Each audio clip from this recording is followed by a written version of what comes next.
আমি হাসনাত আবদুল্লার কাছে ৮০০ টাকা পাই এখনো। আমার টাকা না দিয়ে সংসদে গিয়ে বড় বড় কথা বলছে, নানা ধরনের চুরির কর্মকাণ্ডের সঙ্গে জড়িত হচ্ছে, এরকম ভয়াবহ বক্তব্য এসেছে, সোশ্যাল মিডিয়ায় ভাইরাল হয়েছে। এবং এই বক্তব্যটা যিনি দিয়েছেন তিনি ঢাকা বিশ্ববিদ্যালয়ে এলাকার ভ্রাম্যমাণ এক চা বিক্রেতা। একজন চা বিক্রেতা দাবি করছেন এনসিপির নেতা, শীর্ষ নেতা, বর্তমান এমপি হাসনাত আবদুল্লার কাছে তিনি ৮০০ টাকা বাকির টাকা পান, যে টাকা তাকে দেয়া হয়নি। স্বরাষ্ট্রমন্ত্রী, দমন যেখানে আপনি সেখানে। আপনি যদি দমন না করেন, জাতি প্রস্তুত হচ্ছে আপনাকে যে কোনো দিন দমন করার জন্য বেরিয়ে আসবে। মাননীয় স্পিকার,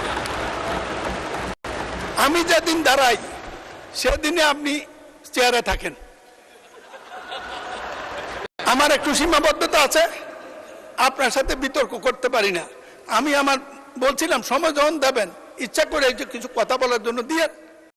বাংলাদেশের বিরুদ্ধে বিরাট ঘটনা ঘটছে, অথচ জামাত দীর্ঘদিন এ বিষয়ে অবজার্ভ করেছে, কিছু বলেনি। হ্যাঁ, জামাত হয়তো বা বিষয়ে গবেষণা করেছে, সময় নিয়েছে, বিষয়টা ভালোভাবে স্টাডি করেছে, অবশেষে জামাত মুখ খুলেছে।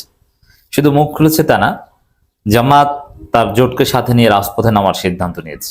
বাড়ি গেলে ধুলোই যায়, বাড়ি যাওয়ার সাথে সাথে ধুলোই যায়, এগুলো কোনো ইট। হাতের চাপেই ভেঙে যাচ্ছে রাস্তার ইট। কাজের মান উন্নত না হওয়ায় ক্ষোভে নির্মাণাধীন রাস্তা থেকে ইট খুলে পাশের খালে ফেলে দিচ্ছেন স্থানীয়রা। সেই ঘটনার ভিডিও সামাজিক যোগাযোগ মাধ্যমে ছড়িয়ে পড়ার পর এলাকায় শুরু হয়েছে ব্যাপক আলোচনা সমালোচনা। একটা ইন্টারেস্টিং নিউজ, সেটা হচ্ছে থানা পুড়িয়ে দিয়েছি হুমকি দেওয়া সেই বৈষম্য বিরোধী নেতা ধাওয়া খেয়ে আশ্রয় নিলেন থানায়। দেখেন, শেষ পর্যন্ত কিন্তু থানাতেই আশ্রয় নিতে হলো, আর কোথাও ঠাঁই হলো না। বাস্তবতার আলোকে আমাকে বলতে হচ্ছে, রাষ্ট্র নিজের ইচ্ছা মতো সিদ্ধান্ত নেওয়ার সম্পূর্ণ স্বাধীনতা রাখে না। এই গণভোটের পরে রাষ্ট্র তার ইচ্ছা মতো তার প্রক্রিয়া বা তার ইচ্ছা বাস্তবায়ন করতে পারে না, যদিও এটি রাষ্ট্র মানতে পুরোপুরি বাধ্য না। কারণ রাষ্ট্রের ডিসক্রিপশন আমরা দিয়েছি, এই সংবিধানে দিয়েছি। কাজে আমাদের প্রশ্ন, আমাদেরকে শক্তিশালী নীতি নিতে হবে। জনগণ যখন সরাসরি কথা বলে, অর্থাৎ গণভোটে জনগণ কথা বলেছে, তার মতামত দিয়েছে। আসসালামু আলাইকুম ও রহমতুল্লাহ। বিডি নিউজ বক্সের নতুন একটি নিউজে আপনাদেরকে স্বাগতম। প্রিয় দর্শক, বাংলাদেশে বর্তমানে ঘটে যাওয়া বেশ কিছু চলমান ঘটনাবলীর মধ্য থেকে কয়েকটি গুরুত্বপূর্ণ খবর নিয়ে আমি আপনাদের সামনে হাজির হয়েছি, যার কিছুটা অংশ বিশেষ আপনারা সংবাদ শিরোনাম হিসেবে ভিডিওর শুরুতেই দেখেছেন। দর্শক, ভিডিওর শুরুটা দেখেই কিন্তু আপনারা বুঝতে পেরেছেন আজকের এই ভিডিওটি কতটা গুরুত্বপূর্ণ হতে চলছে। তাই দূর দূরান্ত, দেশ ও দেশের বাইরে যে যেখান থেকে এই ভিডিওটি দেখার জন্য অন করেছেন, তাদেরকে একটিমাত্র অনুরোধ করব, ভিডিওটি না টেনে শুরু থেকে শেষ পর্যন্ত মনোযোগ সহকারে এই ভিডিওটি দেখতে থাকুন। তো দর্শক, আর বেশি দেরি না করে চলুন দেখে আসি আজকের সেই কাঙ্ক্ষিত ভিডিওগুলো। তবে তার আগে আপনাদের একটি মাত্র অনুরোধ করব, যারা এখনো পর্যন্ত আমাদের এই চ্যানেলটি সাবস্ক্রাইব করেননি, অবশ্যই চ্যানেলটি সাবস্ক্রাইব করে পাশে থাকা বেল আইকনটি বাজিয়ে দিন। আর যারা অলরেডি ইতিমধ্যে সাবস্ক্রাইব করে রেখেছেন, তাদেরকে অসংখ্য ধন্যবাদ এবং আমাদের পক্ষ থেকে অভিনন্দন জানাচ্ছি। তো চলুন দর্শক, ভিডিওতে একটা লাইক দিয়ে ধারাবাহিকভাবে সবগুলো ভিডিওর আলোচনা পর্যায়ক্রমে আমরা এবারে দেখে আসি। আমি হাসনাত আবদুল্লার কাছে ৮০০ টাকা পাই এখনো। আমার টাকা না দিয়ে সংসদে গিয়ে বড় বড় কথা বলছে, নানা ধরনের চুরির কর্মকাণ্ডের সঙ্গে জড়িত হচ্ছে, এরকম ভয়াবহ বক্তব্য এসেছে, সোশ্যাল মিডিয়ায় ভাইরাল হয়েছে। এবং এই বক্তব্যটা যিনি দিয়েছেন তিনি ঢাকা বিশ্ববিদ্যালয়ে এলাকার ভ্রাম্যমাণ এক চা বিক্রেতা। একজন চা বিক্রেতা দাবি করছেন এনসিপির নেতা, শীর্ষ নেতা, বর্তমান এমপি হাসনাত আবদুল্লার কাছে তিনি ৮০০ টাকা বাকির টাকা পান, যে টাকা তাকে দেয়া হয়নি। হাসনাতের বিরুদ্ধে তার এক গাদা অভিযোগ। এটা কি সত্যি বিশ্বাসযোগ্য যে হাসনাত মাত্র ৮০০ টাকা বাকি রেখেছেন? হাসনাতের মতো এত টাকাওয়ালা একজন মানুষ, যিনি বিশ্ববিদ্যালয় জীবন থেকেই রীতিমতো ধনী মানুষ, যিনি বিশ্ববিদ্যালয় জীবনে কোচিং করিয়ে, প্রাইভেট পড়িয়ে লক্ষ লক্ষ টাকা ইনকাম করেছেন এবং যার টাকার কোনো অভাব নেই, মানে আমি তার বক্তব্যেই বলছি, তিনি নানা সময় তো বলার চেষ্টা করেছেন যে কোচিং সেন্টারে আমি ক্লাস করিয়ে নিজের কোচিং সেন্টারে কত টাকা ইনকাম করি আপনি হিসাব নিয়ে দেখেন গা। যখন আমরা হলফনামায় দেখলাম তার টাকার হিসাব, তখন সেই প্রসঙ্গে তিনি নানা বক্তব্য দিয়েছিলেন। মানে ওই টাকাগুলো তার কাছে কোনো ব্যাপারই না। একটা সংসদ সদস্য হিসেবে নির্বাচন করতে কত টাকা প্রয়োজন হয়, দামি গাড়িতে চড়তে কত টাকা প্রয়োজন হয়, বিলাসী জীবনযাপন করতে কত টাকা প্রয়োজন হয়, এরকম প্রশ্ন দুষ্ট লোকেরা নিয়মিতই করে আসছেন, কিন্তু আমরা সেই প্রশ্নের দিকে যেতে চাই না। এই যে ভদ্রলোক মানে ভ্রাম্যমাণ চা বিক্রেতা, তিনি দাবি করছেন যে হাসনাতের কাছে 800 টাকা পান। হাসনাত কি ভুলে গেছেন, নাকি হাসনাতকে শায়েস্তা করার জন্য কেউ এই মানে এই এই এই ব্যাটাকে কাজে লাগিয়েছে? চলুন একটু জেনে দেখি কি বলছে গণমাধ্যমের রীতিমতো সয়লাভ হয়ে গেছে এই খবরে। এই খবরের সত্যতা নিয়ে একটু বোঝার চেষ্টা করি এই ভিডিওতে। দর্শক, বলছিলাম হাসনাতের কাছে 800 টাকা বাকি, মানে চা খেয়েছেন ভ্রাম্যমাণ দোকানে, মানে যখন যা লেগেছে নিয়েছে, কিন্তু 800 টাকা দেয়নি। এখন সংসদে গিয়ে বড় বড় কথা বলছে। ইত্তেফাকের এই শিরোনামটা দেখে নিন, সেখানে বলা হচ্ছে হাসনাত আব্দুল্লাহর কাছে এখনো 800 টাকা পায়। সামাজিক যোগাযোগ মাধ্যমে ছড়িয়ে পড়া একটি ভিডিওতে একটি ব্যক্তি দাবি করেছেন জাতীয় নাগরিক পার্টির নেতা হাসনাত আব্দুল্লাহর কাছে তার 800 টাকা পাওনা। ভাইরাল হওয়া ভিডিওতে ওই ব্যক্তিকে বলতে শোনা যায়, আমি এখনো হাসনাত আব্দুল্লাহর কাছে টাকা পাবো 800 টাকা। ভার্সিটিতে গাড়ি নিয়ে বসতাম আমি, এসেই বলতো ভাই চা খাওয়ান, মামা চা খাওয়ান, খাওয়াইতাম। ভিডিওর আরেক অংশে তিনি হাসনাত আব্দুল্লাহকে লক্ষ্য করে অভিযোগ এবং সমালোচনামূলক মন্তব্যও করছেন। সেখানে তিনি দাবি করছেন 5 আগস্টের ঘটনার সময় শেখ হাসিনার বাসভবন থেকে মালামাল নেওয়ার সঙ্গে সংশ্লিষ্টতা ছিল এবং বর্তমান রাজনীতিতেও এ ধরনের ব্যক্তিরা গুরুত্বপূর্ণ অবস্থানে রয়েছেন।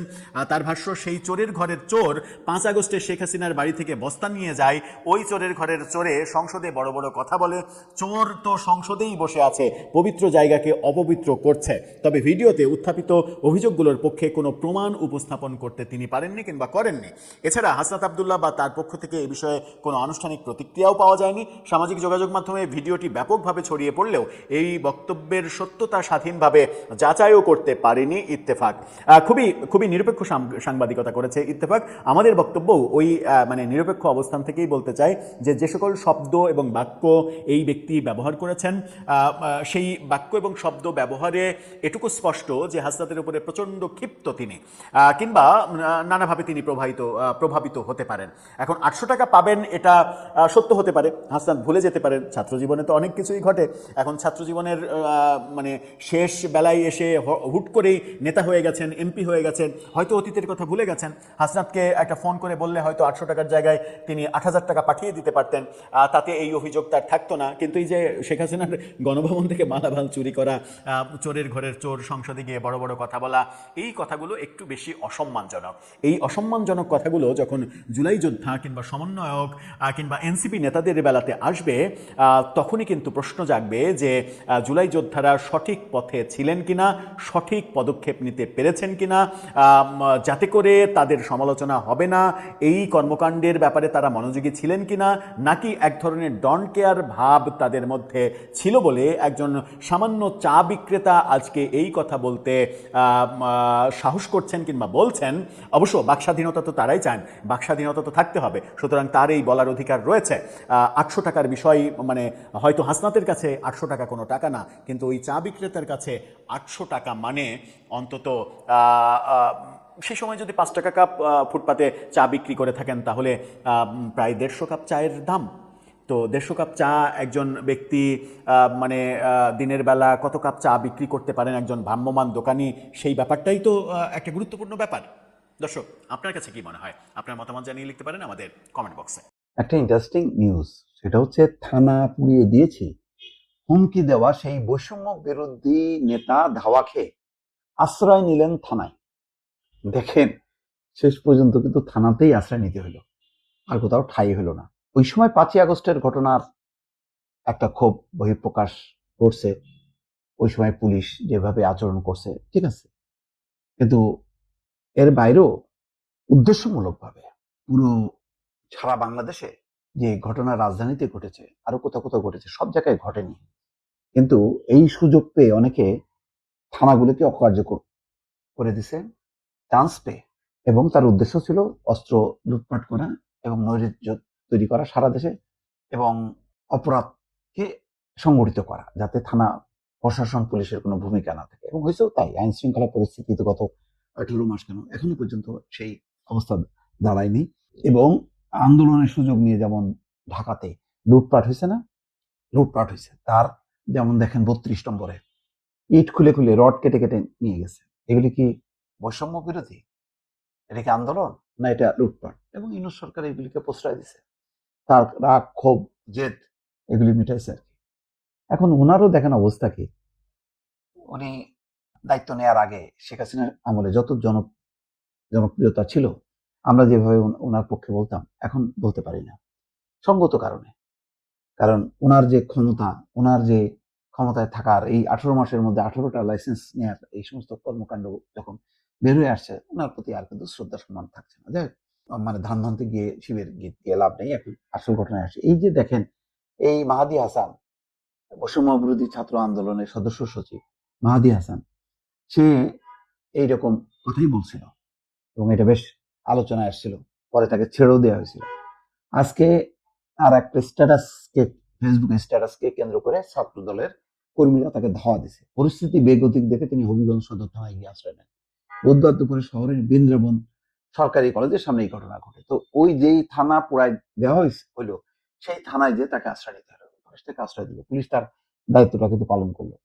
এর থেকে বোঝা যায় যে আমরা, একটা হলো যে গণঅভ্যুত্থানের সময়ের অনেকগুলো মানে অনাকাঙ্ক্ষিত ঘটে। গণঅভ্যুত্থানটাই তেমন না যে এটা কোনো সাংবিধানিক কোনো ধারা, এটা আবার সংবিধানে না থাকলেও এটার একটা সার্বজনীন একটা স্বীকৃতি আছে, ফলে সেটাও একটা সংবিধানের অংশ হয়ে যায়।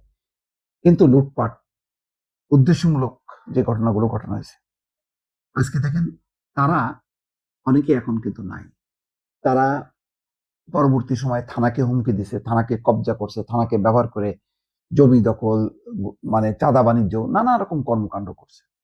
এখন করতে করতে এমন অবস্থা হয়েছে, যখন এখন বিএনপি, যখন আমি তখনই বলছিলাম যে একটা রাজনৈতিক সরকার তাড়াতাড়ি আসা দরকার।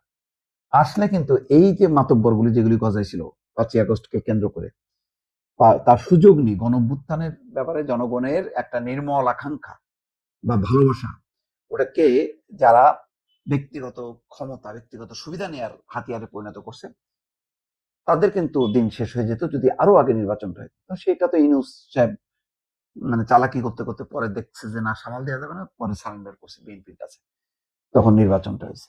এখন তারা আশ্রয় নিচ্ছে এখন। এবং দেখেন এখন পরিস্থিতি এমন যে বহু জায়গায় এখন পুলিশ প্রোটেকশন নিতে হয়। নাসরুদ্দিন পাটোয়ারি দেখলাম কোথায় কোন জেলায় গেছে, সামনে দেখি যে পুলিশ মার্চ করছে, মনে হচ্ছে যেন কোনো মন্ত্রী মিনিস্টার আসছে।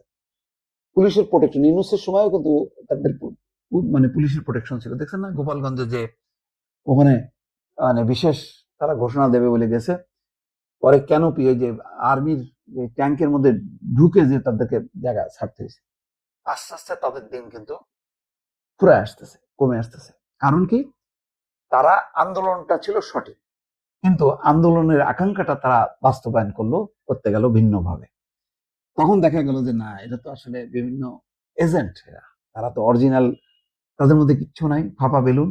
আস্তে আস্তে কিন্তু বেলুন মিলে বাতাস চলে আসছে, কোন রকমের যায় তারা একটা রক্ষা হয়েছে। আপনি চিন্তা করেন, এরশাদের 91 এরশাদের পতনের পরেও এরশাদ সাহেব কারাগারে, অনেক নেতা কারাগারে, সেই কারাগারে থেকে এরশাদ সাহেব 5টা আসনে বিপুল ভোটে জয়ী হয়েছে। তার দলের 35টা আসন, মানে ব্যাপক চাপের পরেও 35টা আসন নিয়ে বের হয়ে আসতে পারছে, তার মধ্যে রংপুরে জয় জয়কার। আর এত বড় একটা আন্দোলন, এই আন্দোলন তো বাংলাদেশে কেউ দেখেনি। 69 হয়েছে, তাও 69 অভ্যুত্থানের মধ্য দিয়ে কিন্তু এমন হয়নি যে পাকিস্তান সরকার পদত্যাগ করে চলে গেছে, মুক্তিযুদ্ধ করতে হয়েছে, তারপরে আসছে। আর এইটার এত বড় একটা গণঅভ্যুত্থানের পরও তাদের অবস্থাই নাই, বলতে গেলে নিজস্ব স্বাধীন একক কোনো অবস্থানই নেই। ওই যে যখন আমি এই গণঅভ্যুত্থানের আকাঙ্ক্ষা ধারণ করে স্বাধীনভাবে চলতে পারবো না তখন, এবং যখন নাকি মোটিভ থাকবে অন্য, তখন আমি দাঁড়াইতে পারবো না। বালেন্দ্র শাহ দেখেন নেপালে, কি একজন দেখলাম সেদিন একটা ইয়েতে একটা রিলস দেখলাম, আরে কোথায় বালেন্দ্র শাহ আর কোথায় হলো টোকাই, তুলনা চলে না। কিন্তু তুলনা তো হচ্ছিল, নেপালেও এত বড় মানে অভ্যুত্থান হয়নি। বললাম তো, বাংলাদেশেও এরকম মানে এরশাদের বিরুদ্ধে গণঅভ্যুত্থান হলো, তার মানে ওই রকম মাত্রাই ছিল না। তারপর পতনের পরেও জাতীয় পার্টি কিন্তু 35টা আসন নিছে এবং এরশাদ 5টা আসন নিছে, এবং একক নির্বাচনই করছে তারা। তাদের বহু নেতা কারাগারে ছিল, কিন্তু এরা মুক্ত পরিবেশে থেকেও কিন্তু এই বৈষম্য নাম দিয়ে বা গণঅভ্যুত্থানের নেতা নাম দিয়ে জিততে পারেনি, জামাতের ঘাড়ের উপর ভর করে তাদেরকে জিততে হয়েছে। বাড়ি গেলে ধুলোই যায়, বাড়ি যাওয়ার সাথে সাথে ধুলোই যায়, এগুলো কোনো ইট। হাতের চাপেই ভেঙে যাচ্ছে রাস্তার ইট। কাজের মান উন্নত না হওয়ায় ক্ষোভে নির্মাণাধীন রাস্তা থেকে ইট খুলে পাশের খালে ফেলে দিচ্ছেন স্থানীয়রা। সেই ঘটনার ভিডিও সামাজিক যোগাযোগ মাধ্যমে ছড়িয়ে পড়ার পর এলাকায় শুরু হয়েছে ব্যাপক আলোচনা সমালোচনা। বরগুনার পাথরঘাটা উপজেলার মাদারতলী এলাকায় প্রকল্প বাস্তবায়ন কর্মকর্তা কার্যালয়ের আওতায় রাইহানপুর ইউনিয়নের মাদারতলী এলাকায় 500 মিটার হেরিংবোন রাস্তা নির্মাণের জন্য বরাদ্দ দেওয়া হয়েছে 40,22,045 টাকা। স্থানীয়দের অভিযোগ, কাজের দায়িত্বে থাকা মেসার্স MM ঠিকাদারি প্রতিষ্ঠানের মালিক মোহাম্মদ এয়ারমিন শুরু থেকেই রাস্তার কাজে অত্যন্ত নিম্নমানের ও ভঙ্গুর ইট ব্যবহার করছেন। শুধু তাই নয়, নামমাত্র বালু ব্যবহার এবং মাটির কাজেও অনিয়ম করা হচ্ছে বলে অভিযোগ তাদের। যা করতেছে সবই তো অনিয়ম, নিয়ম তো একটাও নেই। বালু, এগুলো কি বালু দিছে? এত এখন এক বালতি পানি মেরে দিলেই শেষ। এগুলো কি বালু দিছে? রাস্তা তো খড়েই নাই, রাস্তা উঁচুটা সমান করে কোন রকম মারি দিতেছে, রাস্তার কোনো কাজই তো হইতেছে না। এই আপনার রাস্তা হাজারে বরাদ্দ হইছে 18,000 টাকা করিয়া, হাজারে ইটের হাজারে 18,000 টাকা বরাদ্দ হইছে। এই যে ইট দিয়েছে এগুলো মনে করেন ভাইয়া 7,000 টাকাও হাজার না। এগুলো দেখেন ইট, এই যে এই ইট আপনি দেখেন, বাড়ি গেলে ধুলোই যায়, বাড়ি যাওয়ার সাথে সাথে ধুলোই যায়, এগুলো কোনো ইট। এমন নিম্নমানের ইট দিয়ে সড়কের কাজ করায় বিষয়টি নিয়ে আপত্তি জানিয়েছিল এলাকাবাসী, কিন্তু অভিযোগের পরেও কাজের মানে পরিবর্তন না আসায় প্রতিবাদে নামে তারা। এদিকে অভিযোগের বিষয়ে কথা বলতে গেলে কাজের দায়িত্বে থাকা ঠিকাদার এড়িয়ে যান বিষয়টি। আজকে ঠিকভাবে হয় ভাই? ভাইরাল হওয়া ভিডিওটি প্রশাসনের নজরে এসেছে। উপজেলা প্রকল্প বাস্তবায়ন কর্মকর্তা বলছেন, রাস্তার কাজে ব্যবহৃত ইট সম্পর্কে আগে তাকে অবহিত করা হয়নি। বিষয়টি সরেজমিন তদন্ত করে প্রয়োজনীয় ব্যবস্থা নেওয়ার কথা জানান তিনি। ইট যখন ফালানো হচ্ছে তখন তো আমরা এই বিষয়টা জানি না। আমি বিভিন্ন সংবাদ মাধ্যম বলেন অথবা ফেসবুকে বলেন, এমন একটা অভিযোগ শুনছি। অভিযোগটা হলো নিম্নমানের ইট ব্যবহার করা হচ্ছে। তো আমরা এটা গতকাল জানতে পারছি। তো আমরা ঠিকাদারকে বলা হয়েছে যে আমরা এই বিষয়ের উপরে একটা তদন্ত সাপেক্ষে আইনানুগ ব্যবস্থা নেব। স্থানীয়দের দাবি, নিম্নমানের ইট সরিয়ে মানসম্মত উপকরণ দিয়ে নতুন করে রাস্তার কাজ সম্পন্ন করতে হবে। সুষ্ঠু তদন্তের দাবি এখন এলাকাবাসীর। বন্ধ শ্রমিক বাজার উদ্ধার করার কোনো বিকল্প নেই। জোরদার কূটনৈতিক তৎপরতা। মাননীয় স্পিকার, ফরেন সার্ভিসের সবচেয়ে গুরুত্ব হলো ডিপ্লোম্যাটরা ওখানে করেটা কি? তাদেরকে একদিন সংসদে আনেন, আমরা একদিন শুনি, আমি অভিযোগ করবো, জবাব দেখ। এই সংসদীয় কমিটির কথা দরকার নেই, অলরেডি সংসদীয় কমিটি গঠিত হবে শ্রম মন্ত্রণালয়ে। শ্রম মন্ত্রণালয় যাকে দেবেন উনি থেকে এদেরকে ডেকে জিজ্ঞেস করুক লোকরা নির্যাতিত হয় কেন, পাসপোর্ট দেওয়ার সমস্যা কেন। মাননীয় স্পিকার, দালাল চক্রের কঠোর দমন, স্বরাষ্ট্রমন্ত্রী, দমন যেখানে আপনি সেখানে। আপনি যদি দমন না করেন, জাতি প্রস্তুত হচ্ছে আপনাকে যে কোনো দিন দমন করার জন্য বেরিয়ে আসবে। মাননীয় স্পিকার, আমি যেদিন দাঁড়াই সেদিনে আপনি চেয়ারে থাকেন। আমার একটু সীমাবদ্ধতা আছে, আপনার সাথে বিতর্ক করতে পারি না। আমি বলছিলাম সময় যখন দেবেন, ইচ্ছা করে কিছু কথা বলার জন্য দিয়ে, যাই হোক 6 মিনিটে যথেষ্ট দিয়েছেন, আপনাকে ধন্যবাদ। আমি শুধু বলবো, এই ব্যাপারটি সমাধানের সাথে মাননীয় সরকার প্রধান জনাব তারেক রহমান হাউজে নাই, আপনারা আছেন বিরোধী দল মিলে।